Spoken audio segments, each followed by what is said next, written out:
এই দুষ্টু সোনা কি করছিস এখানে? তুই পারতে পারছিস না? ও এই যে দেখো। আচ্ছা ঠিক আছে, তুই ধর, আমি করে দিচ্ছি।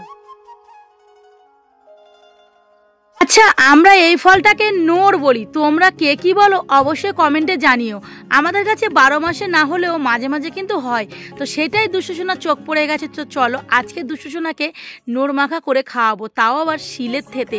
তো ভালো মতন ধুয়ে নিয়ে আমি দেখো থেতে নিচ্ছি, আর নোরের রস কি বলবো, ভর্তি রস। তো এই ফলটা কিন্তু অনেক সফটির ফল হয়, মানে অনেক রসওয়ালা ফল হয়। এই ফলটার নাম কি তোমরা অবশ্যই কমেন্টে জানিয়ে যেও। তো দেখো আমি এর মধ্যে দিয়ে দিয়েছি জিরে মরিচ, নুন, চিনি, একটু ঝালের গুঁড়ো দিয়ে সুন্দর মতন মাখিয়ে নিয়েছি। প্রথম থেকে মাখাতে না মাখাতে আমার জিভ থেকে জল চলে আসছে। তো দুষ্টু সোনা বললো মা কলা পাতায় তোলো। তো দেখো বন্ধুরা কতটা রস, আমি একটু চুমুক মেরে খেয়ে নিলাম। দুষ্টু সোনা বলছে মা তুমি একা একা খাবে, আমাকে দেবে না? তো যাই হোক, খুব মজার সাথে খেলাম। ভিডিওটি ভালো লাগলে লাইক শেয়ার করে পাশে থেকো। টাটা।